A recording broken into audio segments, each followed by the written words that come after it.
This is On Mind with Andrew Archer. Today our guest is Angel Uribe, and we'll be talking about her business Stages of Change. I just want to begin with a brief bio for you, Angel. She has been a licensed alcohol and drug counselor for over 25 years. So you started when you were about 5 years old. Dedicated to advancing chemical and behavioral health. You're the owner of Stages of Change, and you specialize in a unique blend of substance abuse interventions and moderation management. This is not an abstinence-only kind of model. We'll be talking about that. So tools to manage and potentially reduce alcohol consumption when necessary. All right. Well, thanks so much for being here. We know each other from our days at the Profinium building. Yes. Right. Yes. I was in a little shoebox office to the side, so we had some fun conversations and actually a little bit of clinical, discussion about mutual patients and that kind of thing.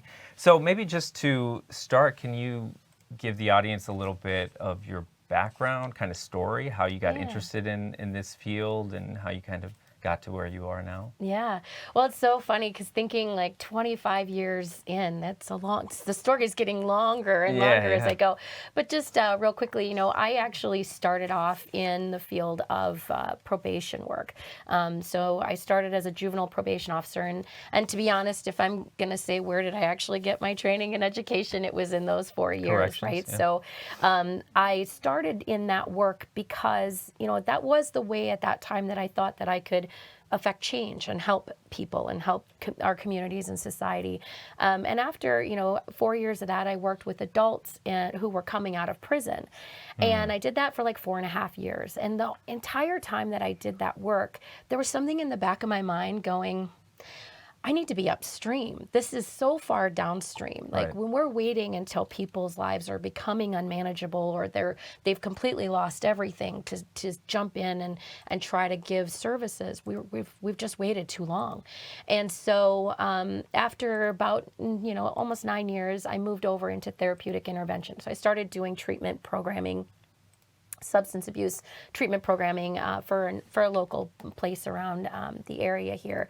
And I enjoyed that more, but I still was feeling like we're waiting too long. There's something we can do, that can help them before they need so much help. Right, and that's kind of emphasized on your website, right? Just because you're coming in for an assessment doesn't mean you have a drug problem, and it's really more proactive. Yeah, let's look at the totality of your situation, and let's look at where are the strengths in your life, where are the things that are protective in nature, and then where do we take those areas of vulnerability and how can we support those areas until you can get a footing and start to feel that sense of having the power back to make choices that are in your higher and better interest. And so, even in that environment, I was working as a treatment counselor, I was given an opportunity to teach education classes, for someone who was coming through on like a DUI situation. And it was like something just clicked in me because I recognized, I'm like, this is the place that we need to be, is here at the very first sign of something going on, right?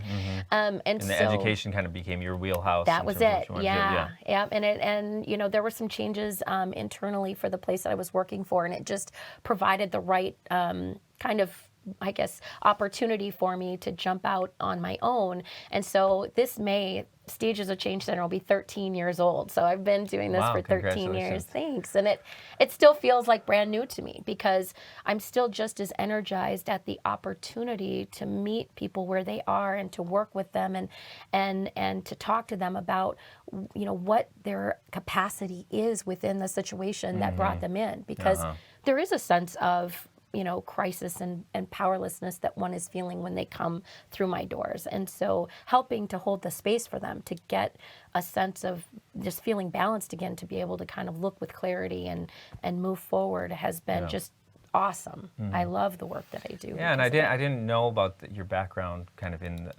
corrections. That's something actually we share. I have a lot of more interest academically in terms of the prison system, but in 2016 I volunteered to teach mindfulness in a prison. It was in Wisconsin at the time, but seeing the conditions, these were men in solitary confinement, kind of like your inspiration, you know, the downstream. I mean, this is really as bad a place as you can be in solitary confinement, that kind of thing. And it really mobilized me. I moved to Minnesota, obviously, after that, but it's like, okay, I got to teach this stuff wherever I can get a chance, because it was so inspirational to see people in a situation so bad, but they can still learn, right? You can still educate them. So what was your inspiration for specifically focusing more on alcohol moderation rather than, you know, the abstinence only kind of approach, cold turkey? Well, because one of the things that I recognized early on in teaching the education to people was that they want themselves to be able to self-correct. There is a desire for that, an innate desire.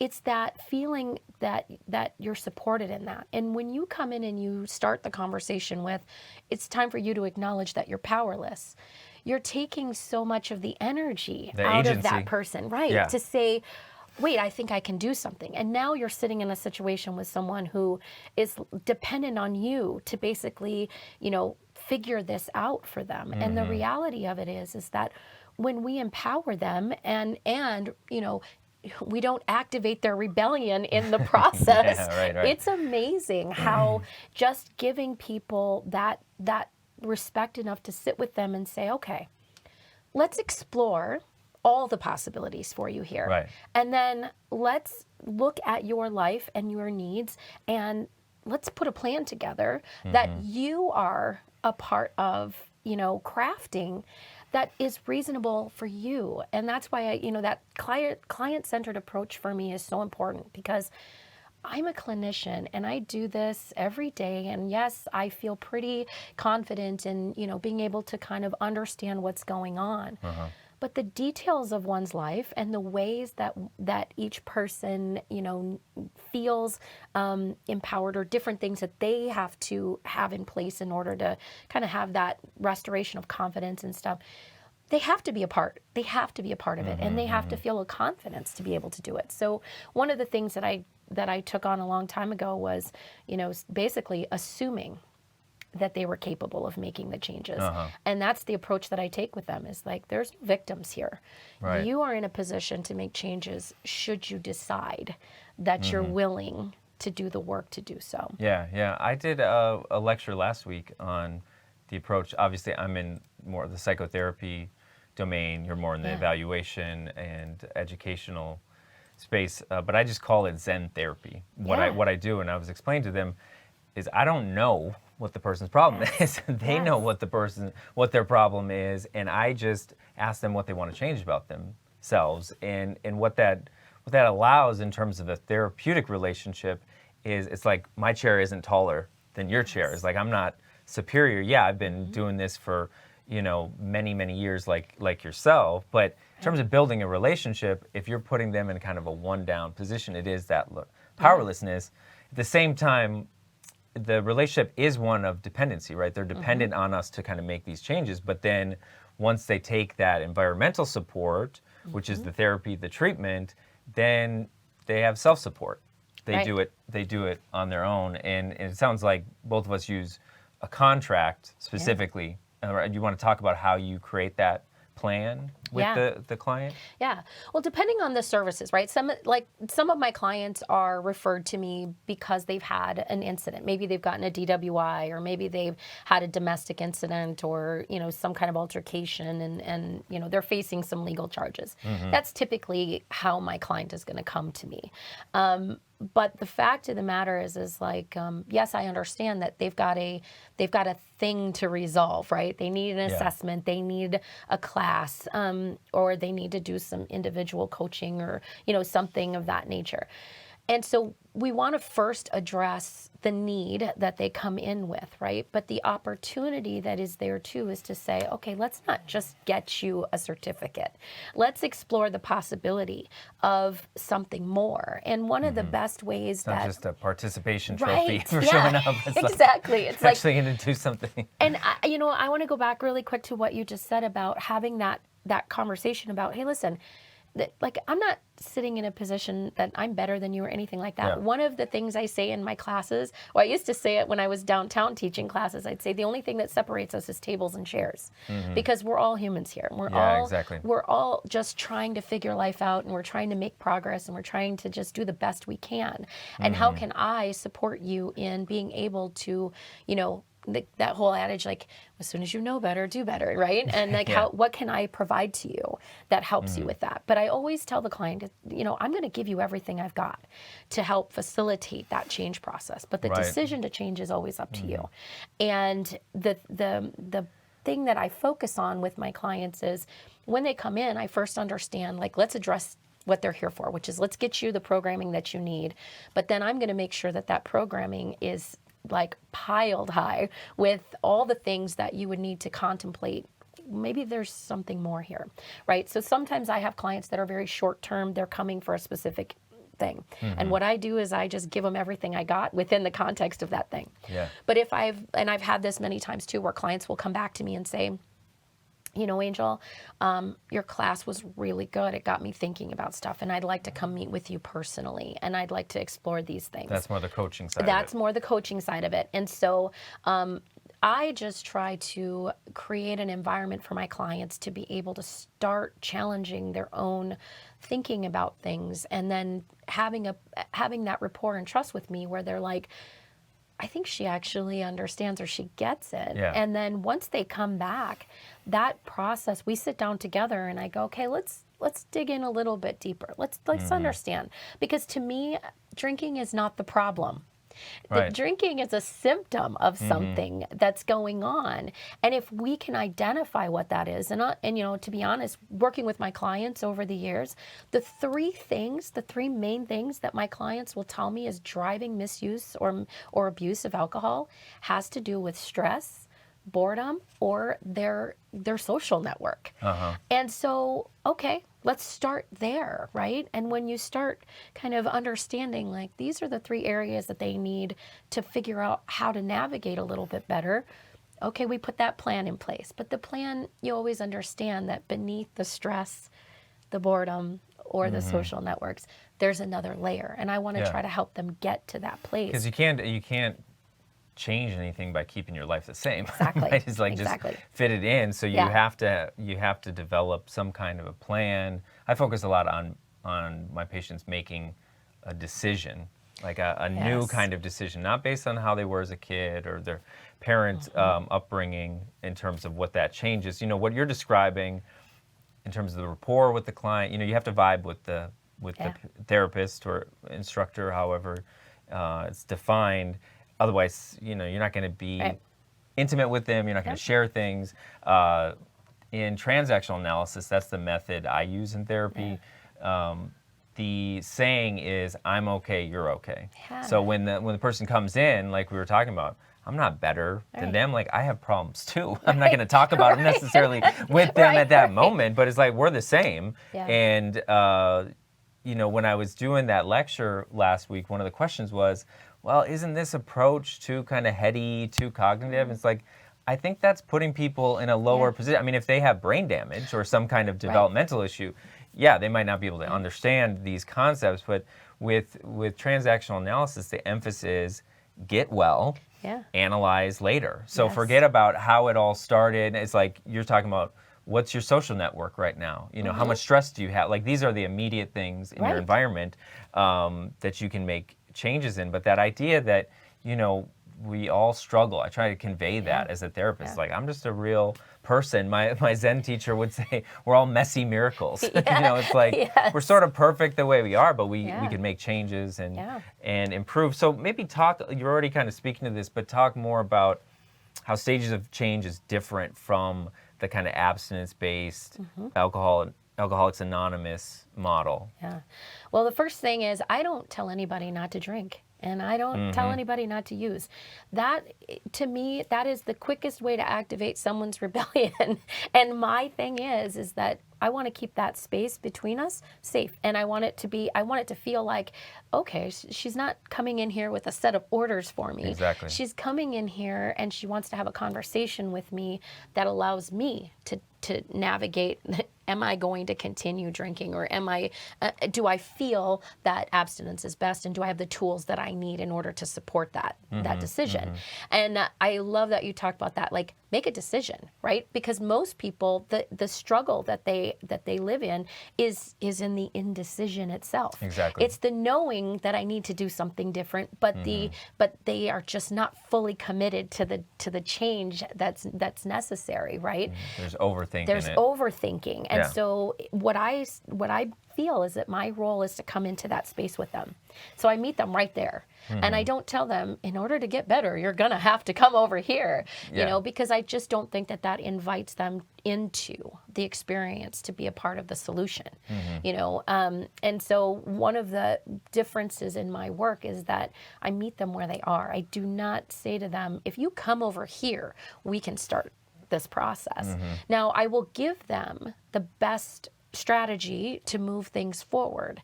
But if it takes us a week or a month to get to that place, we're there. It's based on their motivation. Yep, it's right? their motivation.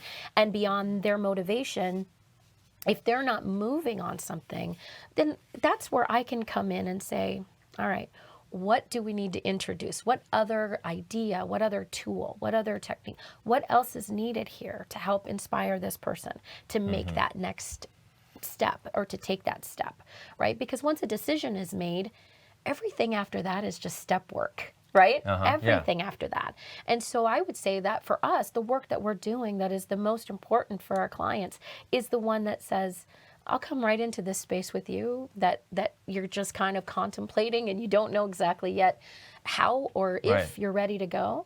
And we'll keep nurturing that until you're ready to make that. Just because once the decision's made, it's usually, okay, Angel, like just get just get out of the way and let them keep going. Yeah, right? and I mean that's an obvious bias that we have as people, you know, creating interventions for people in what is technically, you know, healthcare.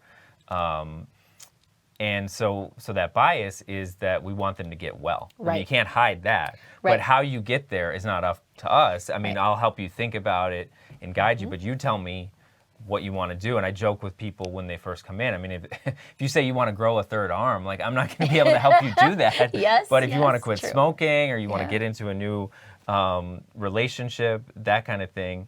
One of the things that struck me that Eric Byrne wrote about, he's the founder of transactional analysis, and I've talked in other episodes a little bit about game analysis, but he said drugs are instead of other people. And when I first got into psychotherapy, I was working with a lot of people with addiction, and we had this continuum. It was just like a piece of paper, and it was basically your relationship. I'm sure you're familiar with this, your relationship to the substance. It's like, what kind of relationship do you want to have? Do you want to be sort of married with kids with this alcohol or cannabis or whatever? Do you want to be sort of dating, flirting with it, you know, more control versus I can't live without you? And it was very visual. Like, I could say, where do you see yourself now on it? Where do you want to be? So again, it's not me saying, here's what you need to do, but it's like, what's going on now is not helping you get well. It's helping you get worse. Right. No, that's so important, because I equate it to a relationship all the time, because I tell my clients, I'm like, listen,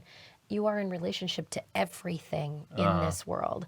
And you have to sort of explore the relationship with chemicals the same way you explore your relationship to your job, to your spouse, to your, you know, to your friends. Because the reality of it is, what I have found is that most people will evaluate the things that they're involved in this life periodically, right? Is this house the right size, or is this car going to meet our needs? And if it's time to, you know, usher it out, they figure that out, they take the steps, and they move forward, right? Very few people will take the time to evaluate their relationship with alcohol or marijuana or anything like that. Why think about it? Why think about it, right? And what happens is they create patterns as young people who don't have anything to lose. They're not trying to have something else and it. So the pattern that they create with the substance and the relationship that they forge with it is one that you'll usually see when misuse and abuse starts to become problematic. It's because that relationship has not been reevaluated to determine if the way in which you're bringing it into your life is putting other things that you're now trying to cultivate at risk. Right, you're losing your job or your driver's license. Yeah, and so a lot of times it's just taking the time to do the work to explore the relationship with it and to make new decisions about it, replace the belief patterns and or the beliefs so that you can amend the patterns, right? Yeah. And so the moderation management coaching for me is something that really has just taken off in the last few years because I started to recognize that there's a large group of people in and around who they want to explore the possibility of what does it look like to have a relationship with alcohol where it don't feel like it's putting any of the other areas of my life at risk. And so I take people through a program. I have like a 6-step reset that I walk people through. And I've been met with some questions about I don't know, is that really an okay way to work with people? But I tell people, I'm like, listen, 30% of people who go through my program ultimately decide that abstinence is their best course. Oh, okay. But they would not get there without the opportunity to explore that for themselves because they don't know that it's okay to let go of it sometimes or that it's okay to let it be different for them. And you're so right about that analogy of like it's the instead of. Because what I understand is that everyone just wants a connection. And if they can't make a connection, then they cope with not being able to connect. And alcohol and drugs make for an seemingly excellent alternative, right? If you're looking to feel a little bit more at ease or a little bit more, just okay with the way things are, I tell people as a coping strategy, drugs and alcohol are 100% effective because they give you what it is that you're wanting in that moment. It's the consequence, the baggage that comes along with that usually starts to take things. The anxiety goes down in the moment, but then you have these other issues that are potentially coming up. So let's get into kind of the services that you have at Stages of Change, but maybe starting from, somebody's listening to this podcast right now, speak to them. How would they know if they should head over to your website or refer a friend or something, and then walk me through what those steps are? Yeah, absolutely. So I offer kind of a variety of things, and so the first layer of my services usually comes down to, have you gotten into some kind of a legal infraction, a DWI situation, or maybe you've had a domestic incident recently, or maybe an assault charge or something of that nature. And from that, you're facing some legal consequences. This is where people usually start with me. This is how they find me, but not always. But that's usually the first layer. So I offer assessments, domestic violence assessments, because a lot of times anger it's management. required either from work or the legal system. Yeah, and so my primary referrals are coming from attorneys and probation officers, and then also employers, like you said. So those are the first layer. Education services, if you've got to do a class for something, I probably offer the class that you need. And then obviously the assessing and the evaluation process. The second thing that I do is the individual coaching. I do a relapse prevention program, which is typically for someone if they've been through treatment before and they've had a lapse. Maybe it's not a full-blown something, but they've just kind of fallen back in, and we want to kind of come back, and we want to rewrite our relapse program. They just need that little bit more support to get back into their recovery process. So I offer that for people. In addition to that, I do actual moderation management coaching. I actually have a client right now who is about 3 months into working with me, and he's just doing phenomenal. And that was what he came to me for. He found my website, and he said, "Hey, I'm interested in this," and so we started working together a few months ago. And this is just something that it's kind of exciting for me because I've had clients that I've worked with in this capacity over the years, but it's now I'm just sort of embracing that, and I'm saying, no, I think there's something here. And this individual that just started with me, he read the website and he said, that's what I'm looking for. And so I'm like, okay. So it's across the board coaching to meet the need of the person. If they're looking to intentionally abstain, I've got the licensing and the background to help them work through a program. If they are looking to explore moderation management, I also have the background and can help them with that. So it's a little bit of, there's just that, there's usually a gap between they don't need anything, no services, and they need treatment. And my goal is to fill that continuum with options for clients to be able to get what they need and get back to life. And because all your services are virtual, online, I assume you could have a potentially pretty big reach, like anybody in Minnesota can contact you, and that doesn't, I guess that makes it easier for people. They don't have to drive or maybe skip less work and that sort of thing. So when you're talking about setting up this plan with people in the different options, maybe could you give an example of a Jane Doe, like how that stepwise process actually works? Yeah.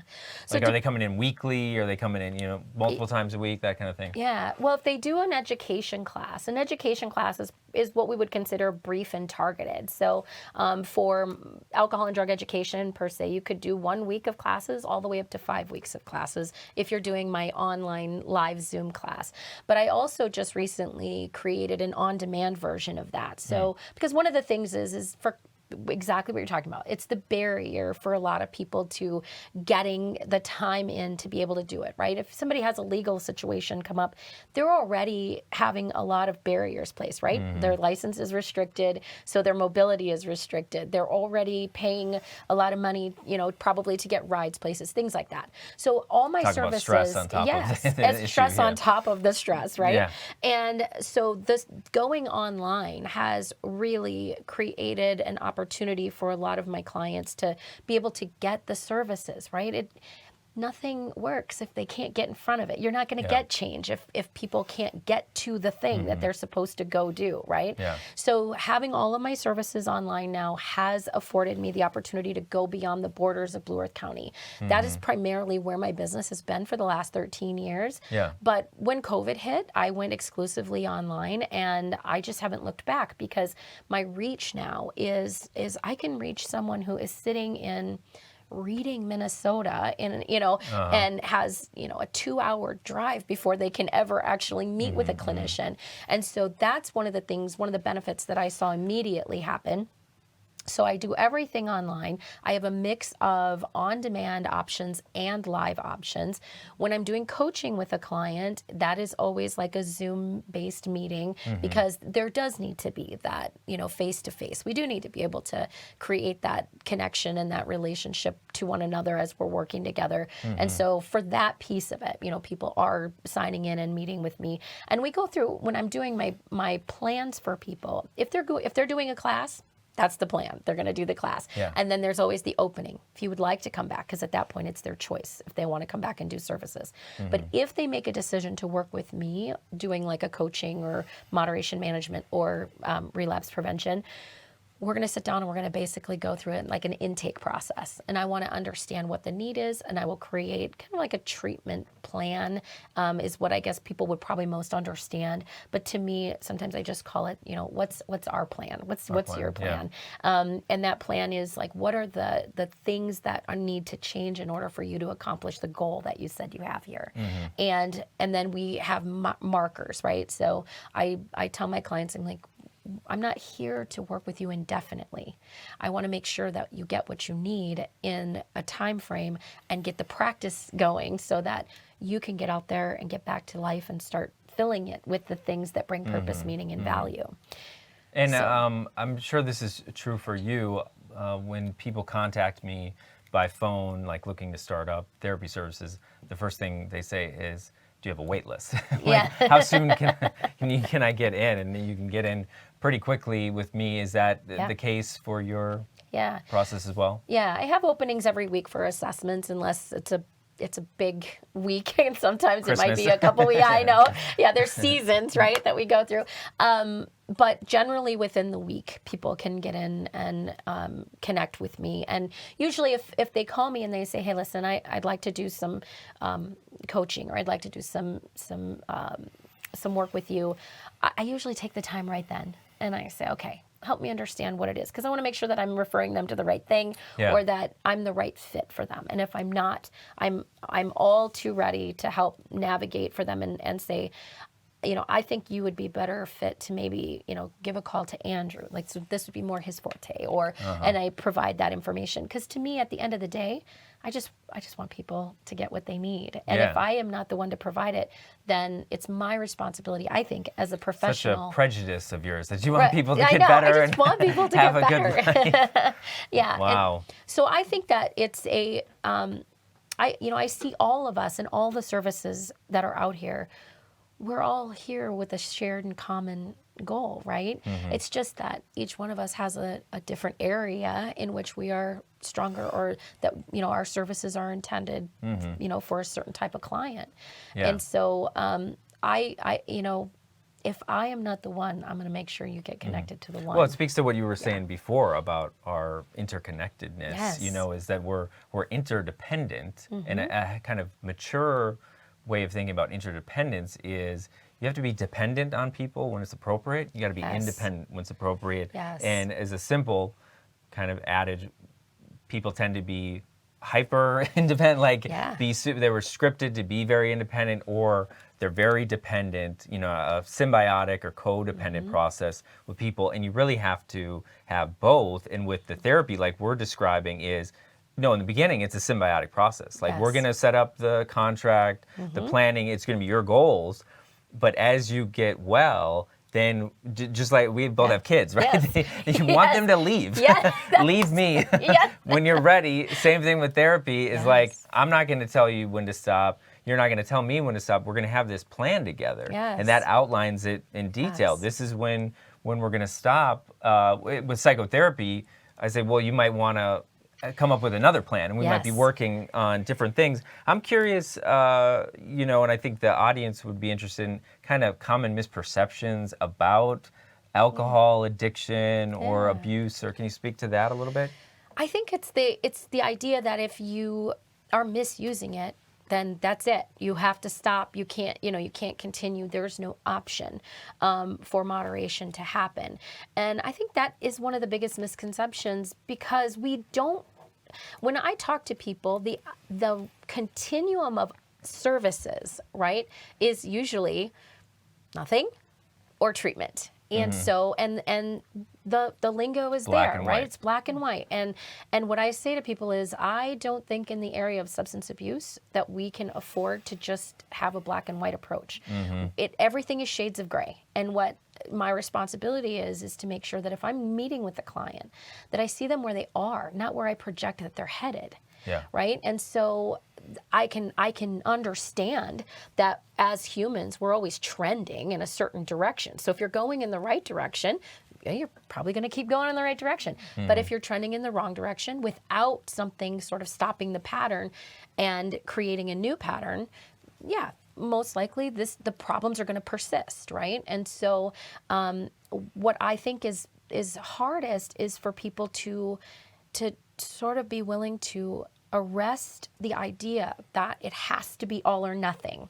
Yeah. Just to allow for the opportunity for us to find it's like out. that rebelliousness. Right. This is like, I'm not an alcoholic. It's like, well, if you're starting from that, like then we're arguing about what color the sky is versus it's like, no, just tell me what you want to do to change. If you have a legal issue, well, you're going to have to solve that, but we're not the sort of experts. One of the things I remember about when we were both in the Profinium building that I loved so much was our kind of political conversations. And we weren't really coming from, I'm right, you're wrong. We were just kind of describing how we were seeing the world. And I think we could get into this maybe in future podcasts, but one of the things I focus on with my psychotherapy patients is what's called the script. And the script is basically a programming in your head based on early childhood decisions. And this is a life plan. So you got a dad that's an alcoholic. Guess what? You turn into an alcoholic. But one of the examples of the script is called a joylessness script. And that's where we're just our heads and we're de-emphasizing the body. And so as kids, oftentimes their parents, didn't want them to experience pleasure, and discounted pain. Is like, you're fine, you're not hurt. But so we might go in that direction because what I haven't heard many people, especially clinicians, talk about with drug and alcohol issues is like, why are so many people in the United States using drugs so much? It's like stepping back is like, because it's different than other, I don't know the numbers, but the joylessness scripting is, it's all work and no play. So you got to work all week and then on Friday or Saturday you can play. And I tell people it's like, no, you got to play every day to be well. And with that joylessness scripting, because we're kind of programmed that we're just our heads, you know, this is on mind, this is a conversation of mine, but we're full-bodied, relational beings. And so that kind of scripting is the person discounts their own feelings. So for example, when somebody comes in, I had an individual a year ago come in and they wanted to quit smoking cigarettes.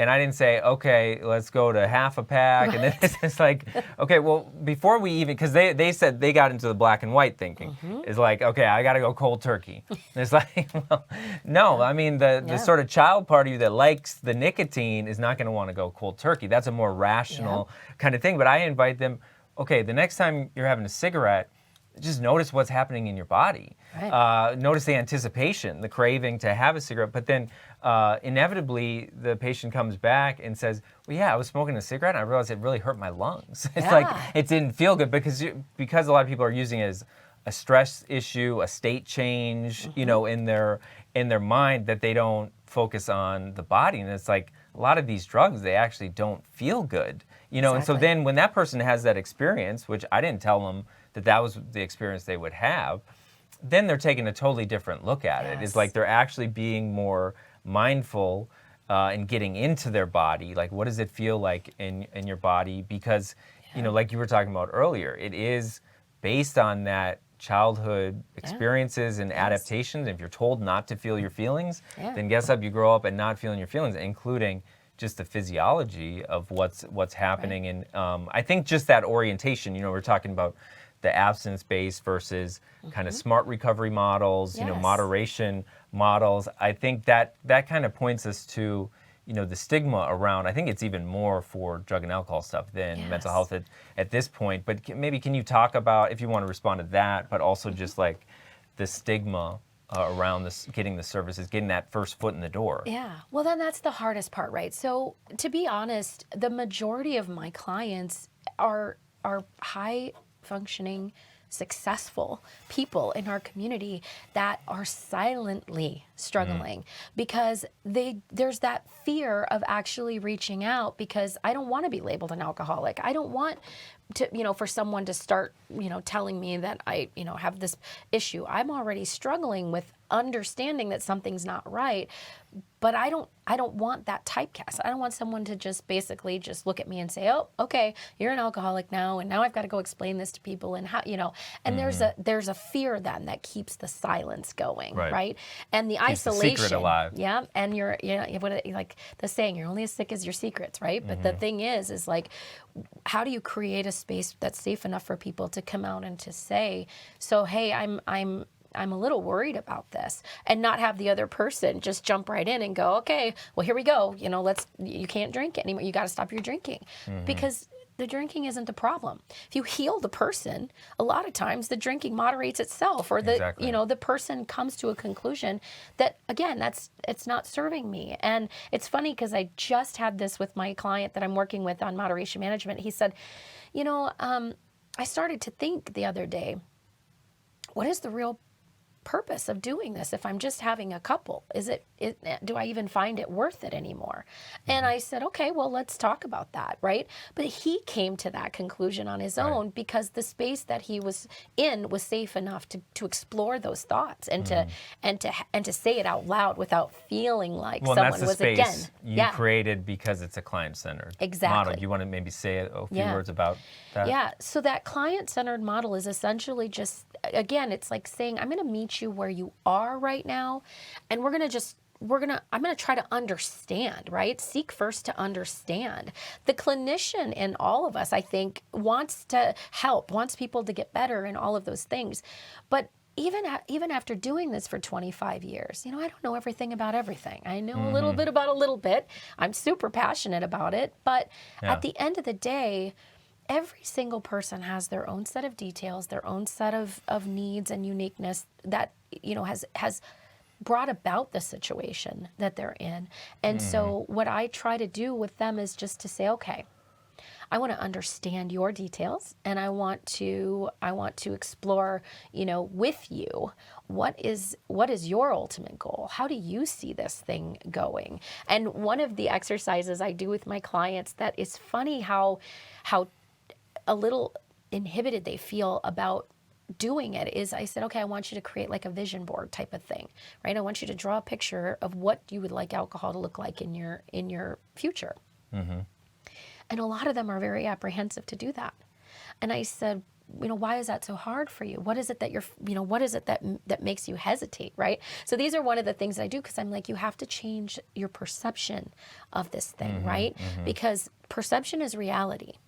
But when you want to actually do something different, you got to amend the perspective because the perspective is what's driving the perception, right? So if we can just pull back and I can say, well, what would it look like for you? How would you like this to look?